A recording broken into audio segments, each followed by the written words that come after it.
Okay, thank you for coming back early from the tea and coffee break, and looking forward to sharing some thoughts on broadly what is going on in academia, particularly in the US, and which is really the source. So if you think there are problems in Indian academia and what is being taught by esteemed professors here, I want to talk a little bit today about the dominant paradigm in the humanities and social sciences. What exactly are the professors, the scholars, the students? Now increasingly there are more and more students from India who are going into these fields, not just computers and medicine.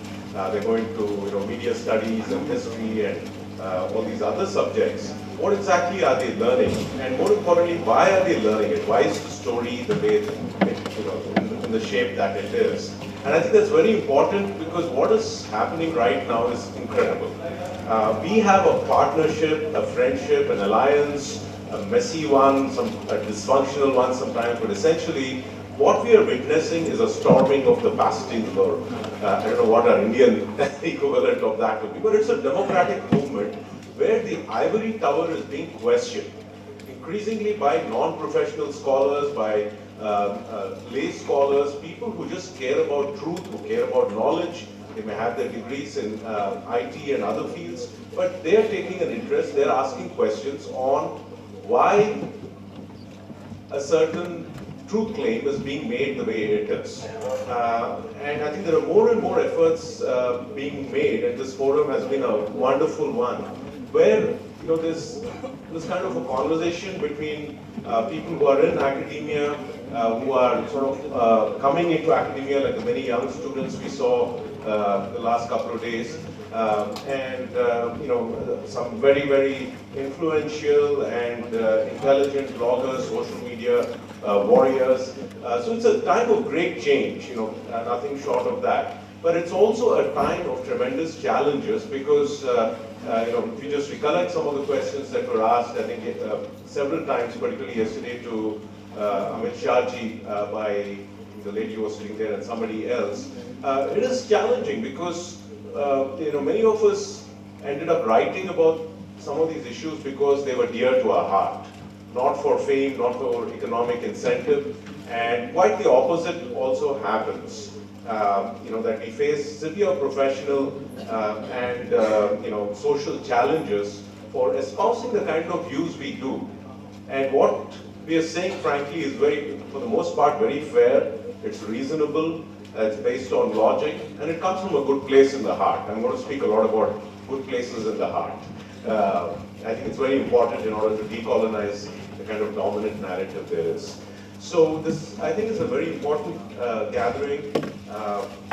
Just a quick question. I just want to get a sense, how many of the members in the group right now are in college or are professors or are students? Would you just raise your hands?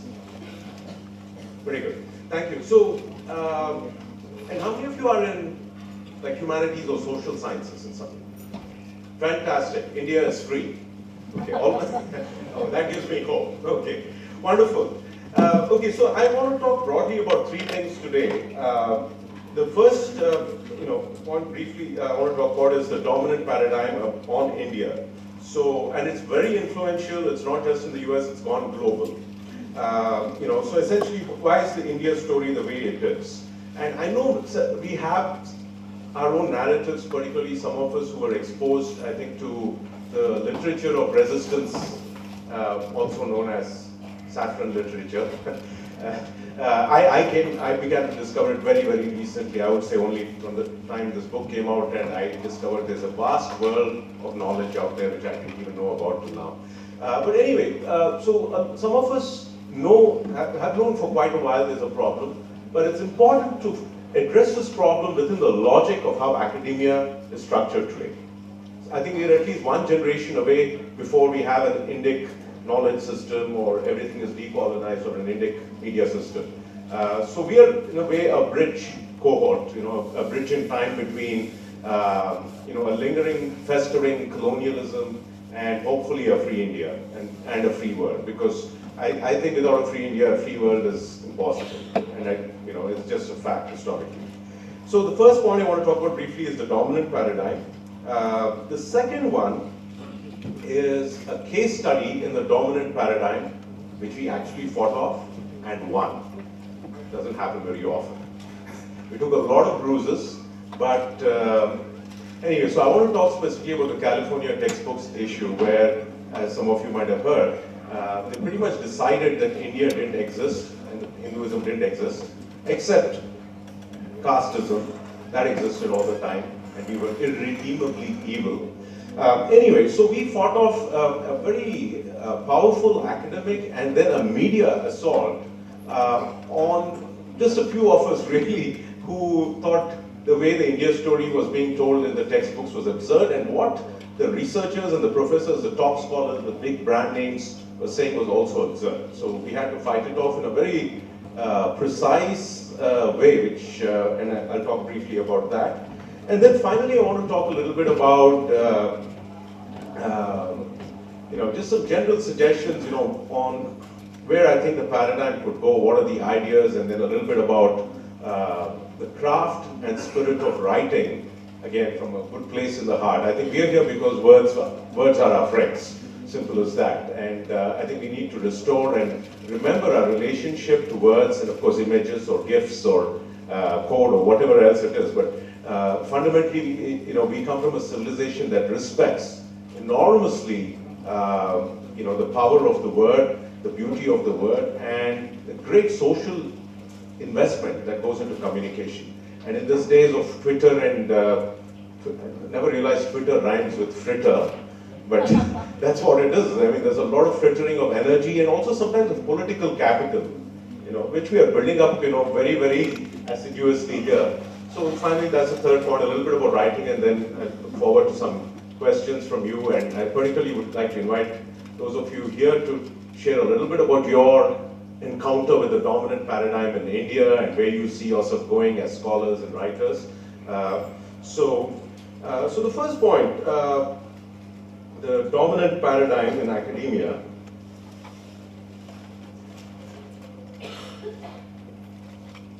So I've talked about some of these issues in a couple of chapters in my book, and I'm taking it for granted many of you have read it, and that's a great feeling, thank you.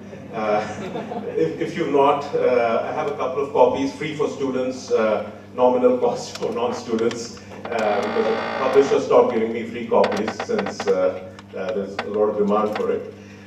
Anyway, I've written about it in Rearming Hinduism, but I'll just briefly recap it. So, right now the paradigm that we are living in, whether you study media or cultural studies or anthropology or religion, history, any of these fields anywhere in the world, the dominant paradigm today sounds really good.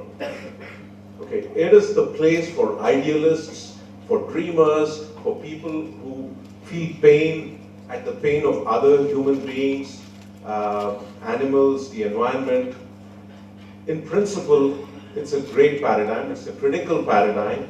It emerged as a protest, as a counterpoint to great oppression and tyranny and violence and war in the world. That is a fact. But unfortunately, the way the India story is playing out, and I'm not just saying this because we're Indians and we've got to be proud or fight for us tribalistically.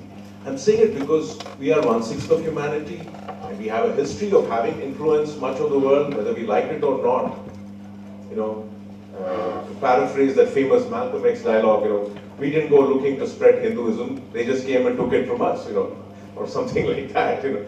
So we've played a role in history, whether it's the influence of India in Asia or the discovery of America by Columbus looking for India. So we have a role to play in the world, and it's good because civilizationally our philosophy is equipped to deal with diversity, to deal with nature, to deal with a lot of these questions. Now, unfortunately, today's dominant paradigm, which has questioned oppression and racism and imperialism and war in the Western context in a good way, has turned out to be the face of the same old system of oppression and injustice and war and tyranny as far as we are concerned. So the logical question for us to think about is this: if they keep getting us wrong, how soon before they get everything else wrong? So this need, I think, for academic decolonization, which all of you are participating in several ways, has both a self-serving or a self-protecting need for our future generations and for the country, but also for a universalistic goal. I just want to emphasize that. So how did this academic paradigm emerge, and where is it today? So till the 1960s or so, mainly the 50s and 60s, which is when American academia boomed and the social sciences boomed, the old dominant paradigm was sort of a remnant of the earlier colonial way of thinking. Now, on the good side, they believed in scientific rigor, they believed in a universal approach. So the researchers used to go in and believe that if you were scientific and objective enough, you could discover the truth about human societies the same way they did in chemistry labs or physics labs and so on. So they did some useful things, but then they did a lot of problematic things because human society is diverse, it's a living thing. Plus, colonialism had warped the way they thought about the world. So very influential books like Edward Said's Orientalism, Samir Amin's Eurocentrism, several books that came out in the 60s and 70s challenged the old narrative. How to Read Donald Duck, a very Marxist pamphlet, but a delightful book to read. We all should read it, especially if you grew up with Uncle Scrooge comics or whatever. So this is a great tradition of critical literature, which is very useful for us to understand the old dominant paradigm of imperialism, capitalism, call it what you will. So in the 50s and 60s, the social sciences pretty much were dominated by essentially a Western normative capitalist point of view, call it what you will. So what they did was they justified wars. You know, the Pentagon funded a lot of academia during the Cold War. They even funded creative writing programs that's coming out now.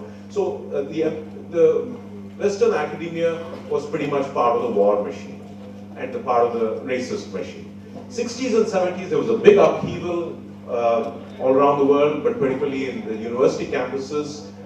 There were protests against the Vietnam War, the civil rights movement, the women's movement, all these things, revolutions happened. And initially, in some ways, they obviously changed academia for the better.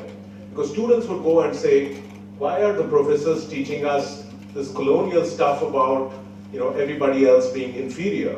Why are you not practicing equality? I mean, I'm paraphrasing, but things like that. So 60s and 70s, what happened essentially is that a paradigm shift took place in the social sciences and humanities. And universities responded essentially by giving students classes they like to take. So there were classes on Black studies, African American literature, women's literature, Latino literature, and slowly a new organizational logic began to proliferate in academia. So you saw the rise of ethnic studies, Black studies, women's studies, all these different kinds of interdisciplinary programs where a professor could be in, say, sociology or history, but would also be housed in one of these area studies or identity studies programs. And they were useful to the extent that they gave a voice to previously marginalized communities. And, they played a good role.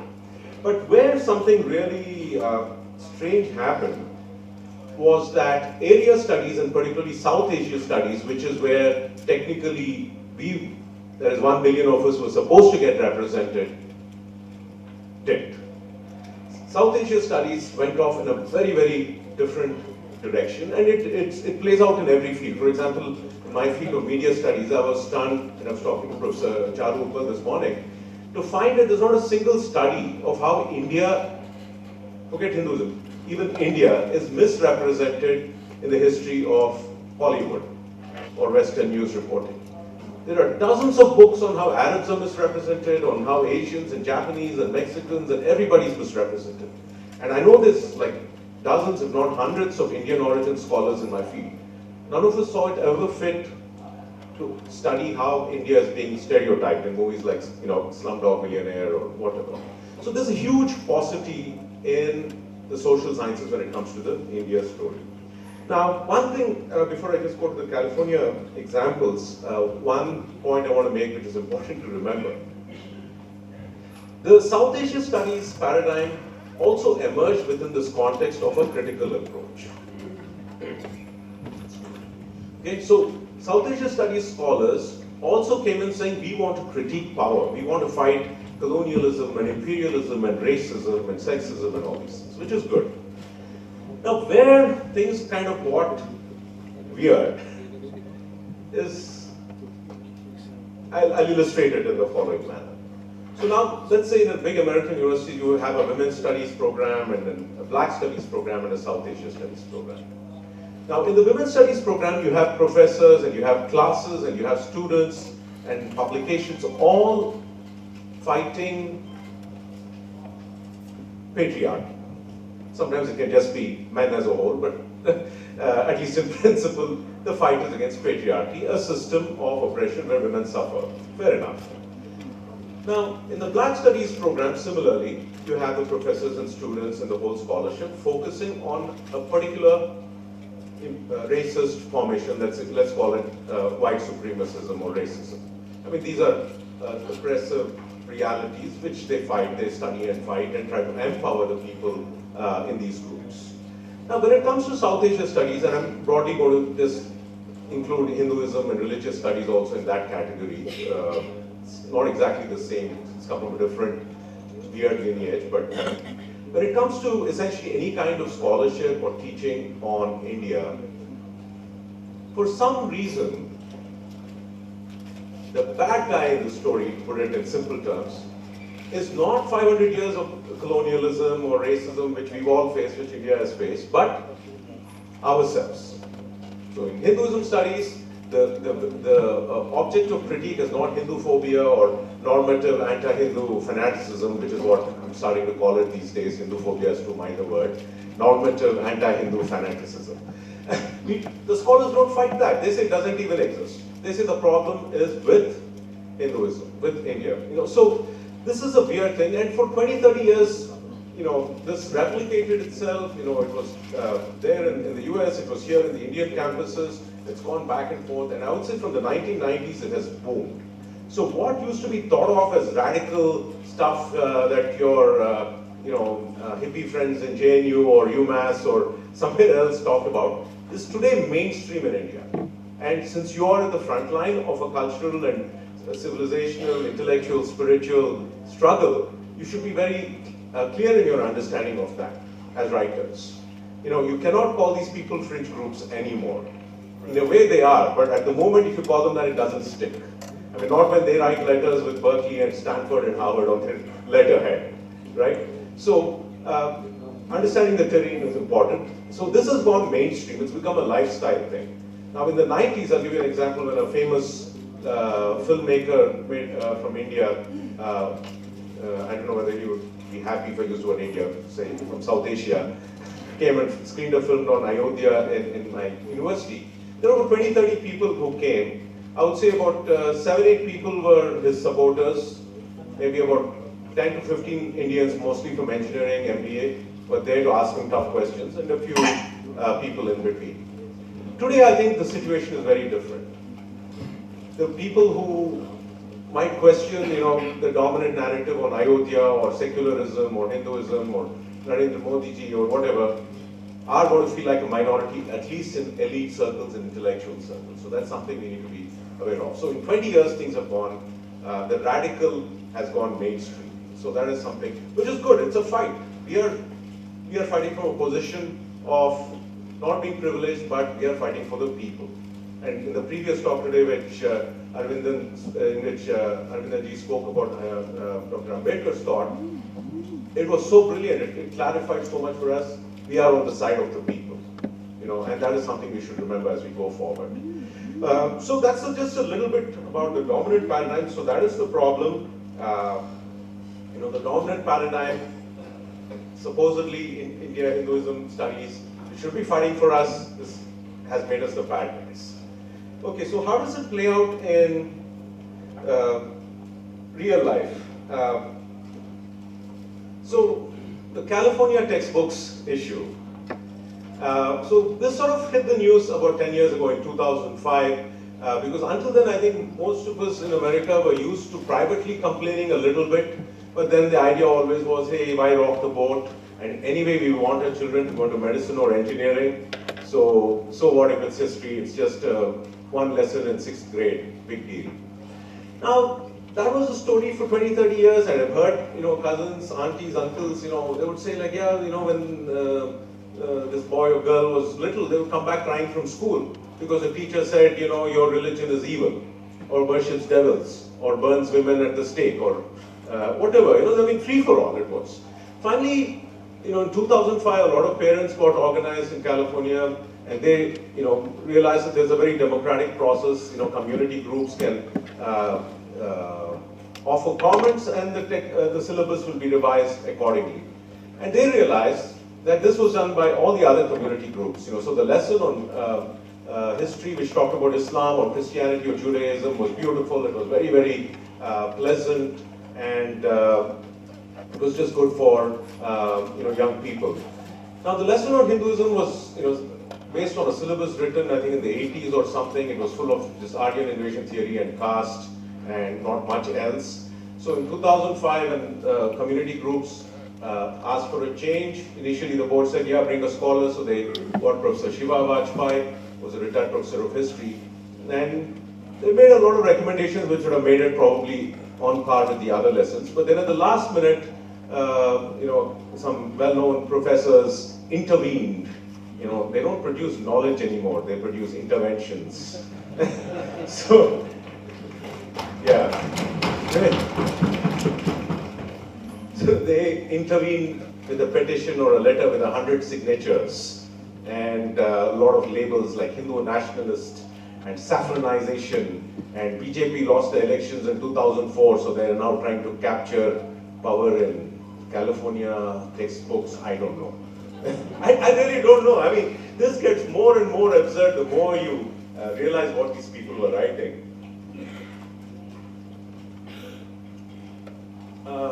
So anyway, so once this intervention took place, so you had like, I think, 100 professors who were all anointed to be the experts, anointed within the logic of the American university system and media discourse. These are the guys who are supposed to speak for us, because if there's a problem, there's a controversy with, say, Latinos in the textbook or Filipinos in the textbook, the professors usually go and speak for them, and especially with Islamic history in the textbooks. The professors of Islamic studies usually go and speak for the community. Now, in this case, you had professors of Hinduism and Indian history and whatever South Asia studies, essentially, launching an all-out attack on the parents of these school kids, calling them saffron this and saffron that. So in 2005, things changed a little bit. There were lawsuits, but ultimately not much changed. But then the community woke up and realized there was a problem, so several organizations got involved with it.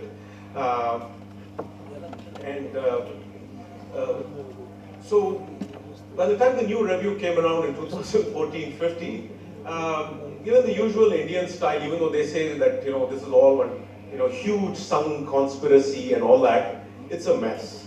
Like it's like the Indian cricket team. I don't follow cricket that much, but somehow things go wrong, and then suddenly when Kapil Dev hits 175, okay, that's how dated my knowledge is, but somebody steps up. One day it's X, one day it's Y, and somehow we pull off. We survive for another decade, for another generation. So, in a way, this time was like that, but a little better than that. So, in the present review process, a lot of different groups. There was the Oberoi Foundation, scholars. Okay, so the Oberoi Foundation, mainly spearheaded by Acharya Arumuganatha Swami from Hinduism Today magazine in Hawaii.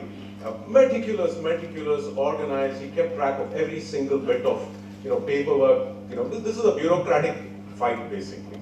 He did that, then Professor Bajpai, then the Hindu American Foundation, then HEF, and then Tushar Pandya and CaliforniaHindus.org. So a lot of people, some I guess with some background, lots with no prior background, just coming together, offering suggestions. A lot of students started going to Sacramento. 12 to 14-year-old children. You'll see a lot of those on some of the websites like CaliforniaHindus.org. And this is the first time after 40 years of being privately rich and successful, Indians were speaking up in America on a matter that really, really concerned them. Now, of course, there was a slight difference of view. I thought this should be approached as a pan-Indian problem because it was an ancient India curriculum. But given the logic of how religious identity plays out in America, I think most of the Indian groups organized as Hindus, Hindu Americans and so on, because that's just how America sees the world, Our secularists think that, it's all secular and all that, but America still sees the world in religious terms, no matter how irreligious or secular they may be at some level. So anyway, so different groups making often contradictory suggestions, some good, some weird, some that could be used against them in the court of, media trial, whatever. Then, actually, can we see the first slide, please?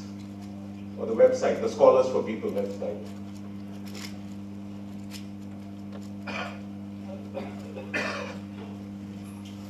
Thank you. Yeah, so, yeah, that's the one. Please put it up there. Thanks.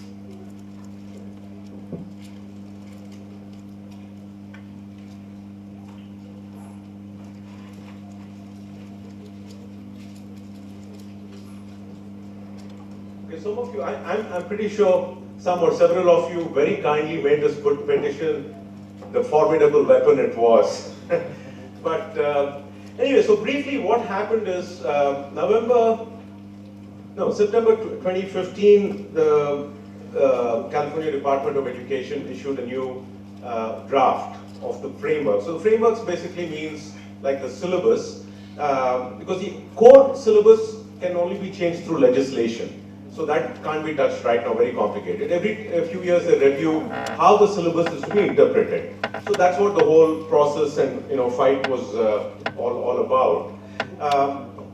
Anyway, so 2015 they issued a draft which had one or two token improvements in terms of Hinduism, but it was mostly still the same old bad narrative. And several of us wrote letters. I sent a letter, they didn't do much. Acharya, Arundaswamy, all these people would go every month and offer suggestions. Then in November, a group of premier scholars, the South Asia faculty group, wrote a letter with some very radical suggestions, which is actually the dominant narrative today, and I'll tell you in a minute what those suggestions were. I caution some of these other groups occasionally as and when they would, deem it fit to listen to me, or I said, look, this is going to be a real problem, and you have to get an academic response organized, and various reasons, it didn't happen. Then finally in March, when they concluded the review, these guys, the IQC had a subdivision to approve the changes. They rejected like 90-95% of suggestions made by all the Indian and Hindu groups. Okay? Like there were 200-300 suggestions. And most of them were not about caste, by the way. Most of them were about including positive content, including several edits requesting that the names of non-Brahmin saints and Bhakti saints be included. Okay, all of these, they ignored. And the South Asia faculty letter, which had submitted 78 specific changes, they accepted 62. And that was a record. No other group had got, so many accepted. Then finally in March, people said, what actually happened here? What is going to happen? And it was pretty obvious that they had decided that India didn't exist. They would remove the word India. The lesson called Ancient India would be called Ancient South Asia. The word Hinduism would be eliminated altogether. It would be referred to as, the religion of Ancient India. And every single point which recognized the existence of Indian continuity or civilization or Hinduism would have been eliminated, except for just caste and so on and so forth. Before we actually look at that cartoon, it can be there. So let me give you a quick rundown of what the South Asia faculty were asking for. Okay. So this will tell you what the dominant paradigm is in academia, just the way it played out in the letter that they sent in November. Okay, the specific changes they asked for. And then you'll see why my dear friend Shri Juluri, who made that website and the cartoon, thought that we basically made these guys run away with Hitler in their hand. So I think this irked a lot of people. So anyway, so this is the history of India, dominant paradigm. We'll cover religion, a little bit of politics, also mostly religion and history. Okay, so yeah. Yeah, actually, sorry, I'm sorry. Just I'll come back to it in a minute. You can turn it off if you like. I'll just come back to it in a minute. Yeah. Oh, these lights? Yeah, can you turn these lights down, please? Thanks.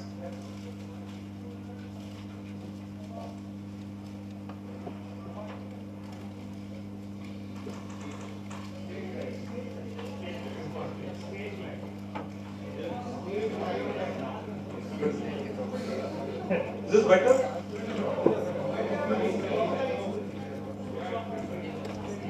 Oh, they don't want the stage lights.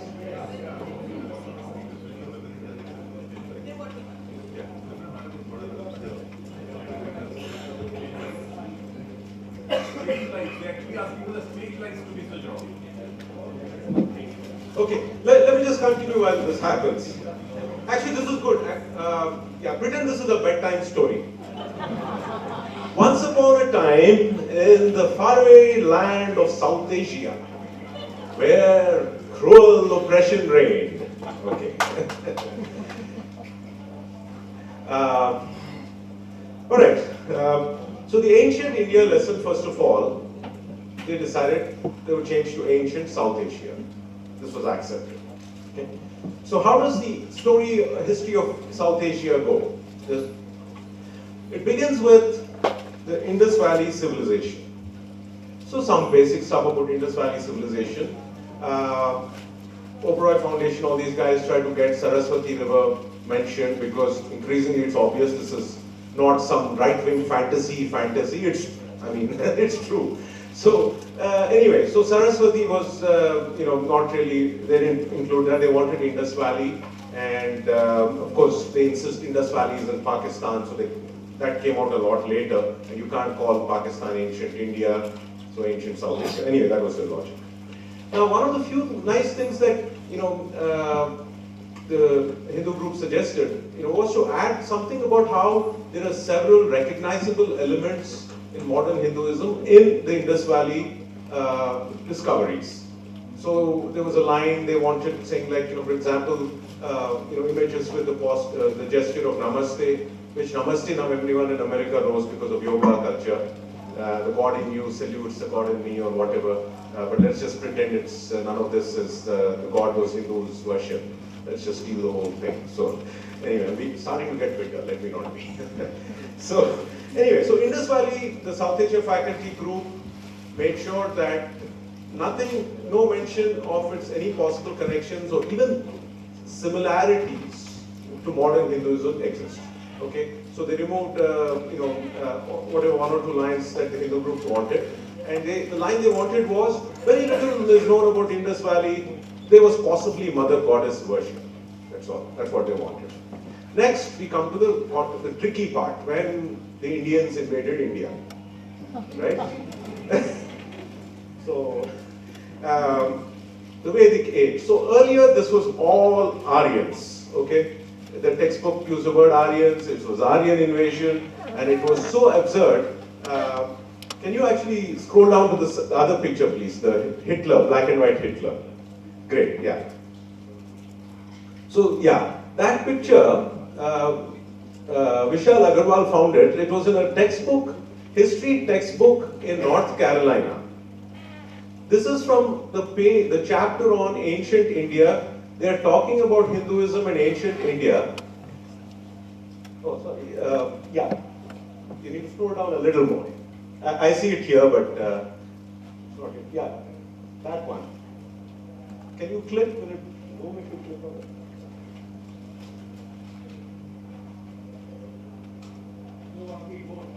Okay. You can't do it. Okay, never mind. Yeah, so anyway, this is on the scholarsforpeople.org website. So, this was a chapter on ancient India and Hinduism. And there was a whole section on Nazis and Hitler. Okay, so this stuff existed. So anyway, so now the South Asia faculty are cutting edge. So obviously they may not really want this kind. Or they may want it. I don't know, but they can't defend it. So anyway, so the narrative they submitted. So when India gets invaded by Indians, they agreed that the word Aryan invasion needn't be there. So now the new language they wanted was the Indo-European speaker migration. So now it was the same narrative of a group of people essentially coming into India. Of course, now they can't say they destroyed Indus Valley civilization because we had some of the greatest archaeologists, on our side saying, that's all, nonsense. So the new narrative is, so these Indo-European speakers who were animal herders. That's the first thing these guys learn about. They could have said animal worshippers. I would have been proud of it. Okay, but animal herders, anyway. Elephant worshippers, cow worshippers, monkey worshippers, I'm proud of it, so none of that. So they come in and then they set up this Vedic age and then they slowly start colonizing South India. Same stuff, different language. Okay, so that's what they wanted. Now the tricky part, the South Asia faculty group kind of went with scissors at whatever little good, positive or philosophical content that the Hindu groups had suggested. For example, they added a line saying in the way many of the ideas and practices in the Vedic age continue to be practiced in Hinduism till today, and one of the points there was including a profound acceptance of religious diversity. So these guys submitted an edit and had that line removed, saying, oh no, the Vedic age was full of conflict and then there was fights between Hindus and Buddhists and Jains. The same guys who want to say there was no Hinduism. Okay, anyway, so that line was removed, and this is all in March. Okay, this is all the mutilation they did before he fought back. Then it comes to caste and gender issues. So the Hindu groups, most of them are sensitive. None of them, I think, really had submissions which completely ignored it or whitewashed it. But they wanted to just make it a little more precise. Some of them were problematic. For example, I think some of the Hindu group people, scholars and advocates, had this weird idea that the word Dalit is used only by radicals and Dalit Christians, and I told them, very, very clearly that it would be disrespectful and inaccurate to take that point of view. But anyway, so there were some, I think, misreadings, particularly by an older generation of scholars and activists. But for the most part, I think the suggestions made by the Hindu groups, didn't, really, whitewash caste or whatever. They wanted it to be put on par, right? Because the lesson on Christianity and Islam has zero content on, the Inquisition or burning of witches or, genocide, conquest, nothing. Whereas in Hinduism, it was pretty much only about, caste and gender oppression. So 2-3 points on which, the big arguments whether, caste needs to be written as being birth-based or whether it was more flexible. Then there were issues about the contribution of lower caste. There was a big fight about Valmiki and Vyasa. So anyways, that was a Vedic age. Then the Gupta age, that was added this time. There's some line about civilizational unity being added, and the South Asia faculty paradigm said, no, that should be removed. So, I mean, like every stage, they're making these arguments to say that there was no India, that there was no unity, okay. Then we start getting to the really interesting part, which is around the time we normally refer to as the Islamic invasions, but academia doesn't accept it, so I'll just qualify that. So the old narrative here, because this was, I think, written some time ago by Americans, had some points about, there was a line which said, the Central Asian tribes newly converted to Islam conquered northern Indian states. Now the South Asia faculty group had that change to expanded into northern Indian plains. Okay, look at the sanitization and whitewashing they were doing. The word conquered they removed and they wanted expand, and the states is removed in plains. So this is a very important and pervasive concept we discuss in our post-colonial cultural studies classes. This is what Columbus and all these guys did in their writings, especially in Australia, this idea of terra nullius, or pretending a whole group of people don't exist so that you can colonize them and steal their land. It's or pretending they're subhuman, So anyway, so that there was another change. There was a line which said, India and the Muslim world experienced great prosperity before European colonialism. They removed the word India there and said the Islamic civilization stretching from Mediterranean to Indian Ocean experienced prosperity. There was another suggestion which said India, the Islamic world, and China were strong and resisted colonialism or something like that. They just took out the word India there. So what were these guys doing? Now again, I know these guys, I'll emphasize, I'll have a maintain a deep and generous heart and say their intentions are good, they want to speak for the subaltern. But are they speaking for the subaltern? Or are they apologizing for a massive, massive history of imperialism and violence? So who are the imperialists and anti-imperialists today? The last 2 points on this, and then I'll quickly wrap up. There was a line somewhere in the part I think about Islamic history. I don't even know where it came from. I'm pretty sure, I don't think the Hindu groups asked for it or anything. There was a line about Islam and forced conversions. It said Islam spread through peaceful means like Sufism, but then there were also forced conversions. Now, remember, this process has gone on for 2 years. Nobody speaks up about this in November or in January or in March or in the May meeting. A couple of weeks ago, the July meeting, which was the very last stage of the process, some of the South Asian activists. So the South Asia faculty group went quiet. After the May meeting, they didn't send any letters, and they kind of, I guess, delegated the dominant paradigm supporting business to a group of activists who are very proud to say they're very diverse, but do some really weird smear tactics and tell a lot of lies. So anyway, suddenly this group of Islamic lobbyists and scholars came in the July meeting and said Hindu nationalists are trying to spread Islamophobia here, which was a total lie. And then they had that line about forced conversion and Islam removed. So anyway, that's how these things play out. Then the last 2 points, 20th century, there was a line about Hindus, Sikhs, and I think other Indians or something migrating to California, the Gadar movement and all that. These guys had the word Hindu removed there. Sikhs and other South Asians, they changed it to. Then the last point on which there was an interesting change made by the dominant paradigm was on the 9/11 attacks. The original line, again, this was written by the school board, Hindu groups had nothing to do with it. They said 9/11 attacks, students should read up on Islamic extremism. The South Asia faculty group introduced an edit saying students should read up about Hindu nationalism and Buddhist nationalism also, in the context of 9/11 attacks. Thank you. Thanks for laughing because sometimes I forget it's funny. All right. So what happened finally? Can you scroll back up, please, and the picture on top, and then the previous picture, the world map. Yeah. Okay. So this is the graphic my friend Srinivas made in May. So when finally after all the petition got 25,000 signatures, and then everybody, all the different groups sent in letters.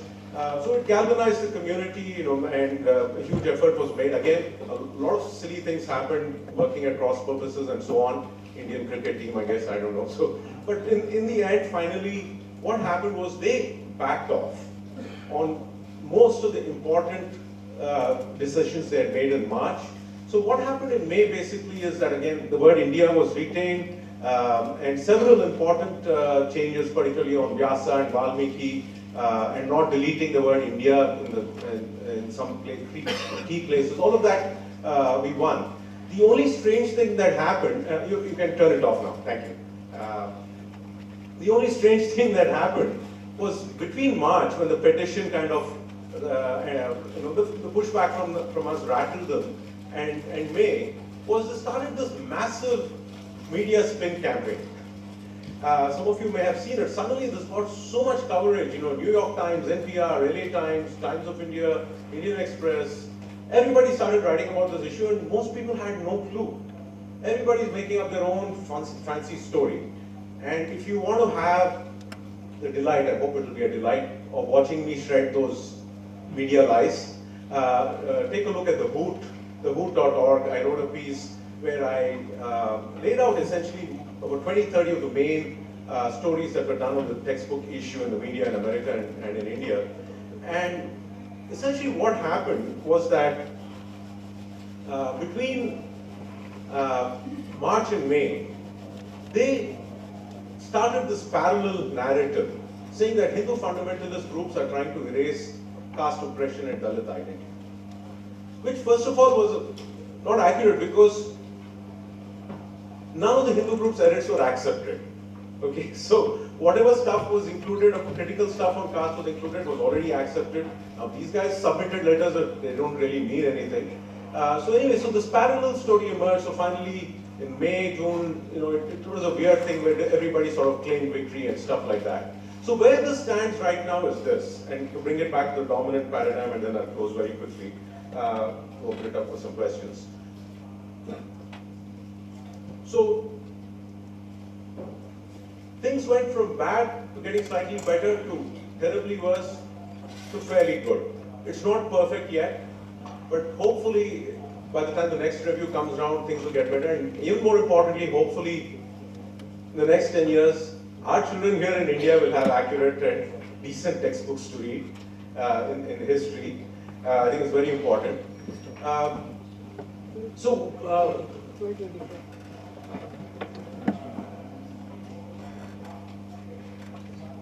Yeah, sorry, the important point I wanted to make is this.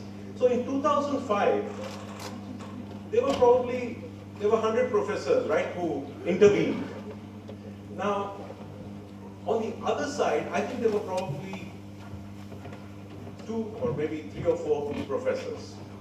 Professor Bajpai was actively involved, and that was the first time I stuck my neck out because I thought, even though everybody was bombing me with words like Hindu nationalism and things like that, I mean, I just said this is pretty obvious that this is not what it seems to be. So that's when I wrote a response to Thapar and Witzel in San Francisco Chronicle. So anyway, so from 2 or 3 professors in 2005, now we have about 50 or 60 professors. So essentially, what we did, and I think to some extent my kind of media skills probably helped because I kind of drove home this point. This is not a fight between academia and progressive Hindus versus Hindu nationalists. We effectively demonstrated, and several media reports had to note it. Times of India noted it fairly sympathetically, and even New York Times had to note this. We made it very clear that there is a split in academia today. So talking about changing the narrative, one, we had to change the meta-narrative on what is going on on the battle for Indian history. And second, we had to show that there is a debate on the narrative within academia. And that is very clear. They're trying very hard to ignore it. But when you have 40, 50 professors, including Diana Egg from Harvard and all these people writing, the South Asia position cannot exist like it did before. They don't have a free run anymore. So there is a change in academia. So that actually leads me into my last point, which I'll very quickly say.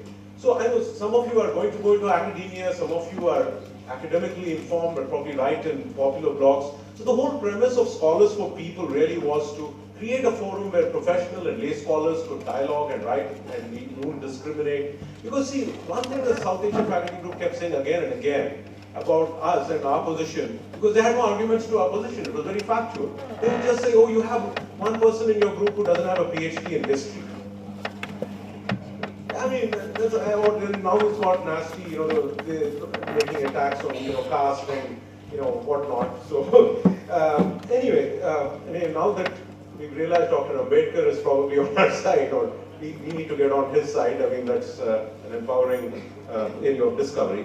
So the last point I want to mention is this, since many of you are going to go into academia, where does this go from here?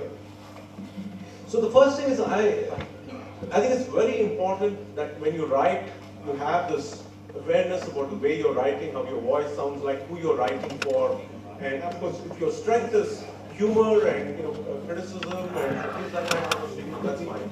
But if you're talking about taking over the narrative, it has to be done in a very, very precise way. It has to be done very, very skillfully.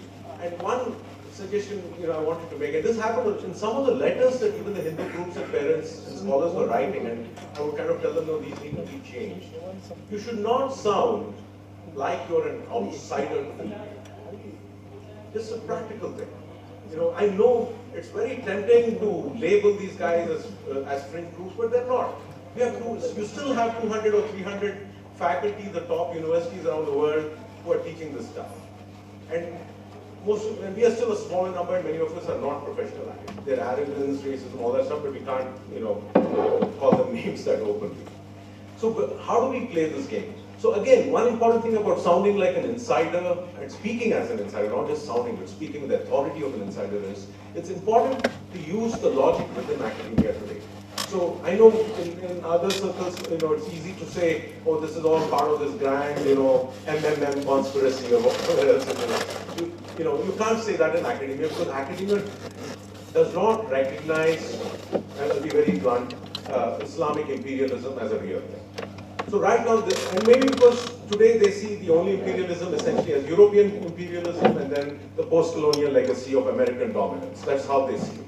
So I think even within that logic, just by acknowledging and basing our arguments on the fact that India was a colony of the British and we are in a subaltern relationship to the dominant neo-colonial structure or whatever, you can make that argument using the logic today. So I think step one is we use identity politics in a more accurate way. So we speak as Indians, we speak as Hindus where appropriate, but say, hey, we are not in a position of dominance with you. That is the equation. The equation is Wendy Doniger and Sheldon Pollock, American, white scholars, they are privileged. You and I don't compared to them. So speak on that ground. Now, when you have to disagree with, say, a Dalit critic or a women's critique of Hinduism, do so in a different fashion. Because it's true. And so that's why I said we need to have a big heart. Feel the pain of everybody. Like somebody said yesterday, I know we are fighting an uphill battle in many, many ways, challenging the dominance that exists in the world, but we are still in the top 5% or whatever of society in the world. So our obligation, our duty is ultimately to everybody else, and that should also show. So we start by, decolonizing identity politics. So I know many of us don't like to talk about caste or identify as caste and things like that. And it happened in California. So you had several activists opposed to us saying, I'm a Brahmin and I'm feeling ashamed for you people because you're doing Hindutva casteism. And you would have people from HSS or the Hindu side who would say, I'm from a peasant community, a poor family, and I want my community's contributions to Hinduism in India recognized. So this is the weird stuff going on. So identity politics has to be played and reorganized to reflect reality, one. So which means the word Hindu and Indian should be played. Then I think the critique should be moved slowly into a discussion of class and privilege. Maybe because, I don't know, I admit that Marxism opened my eyes to how great Indian thought was when I did my PhD, otherwise I took the world for granted. So I think fundamentally, without getting into divisive identity politics, oh sorry, I almost forgot, I wanted to show you this. Today's Times of India has 7 headlines with caste words in it. Okay? Dalit woman branded a witch, 40,000 Dalits, Dalit protest. Now there's one headline about a BSP Neta who abused. So there the caste is not invoked. Okay, so anyway, so this, I think by honestly acknowledging caste, and I think there's a lot of that acknowledgement in Deen Dayal Upadhyaya and several Indian thinkers, we essentially take over the critical paradigm in our name, and in the name of all the people in the world, in the name of all the living beings in the world. And the final point is, I think we need to move away from this revolutionary, hate-filled approach which dominates academia and activism today to a more ahimsa-infused approach. I mean, again, not the pseudo-pacifist thing, but ahimsa as something deep, born in the heart, full of courage and force. And we create a discourse which recognizes obligation, accountability, duty, or call it karma, dharma, what you will, as foundational to our place in the social world. And I think that would be our narrative, and it will be a beautiful one. Thank you.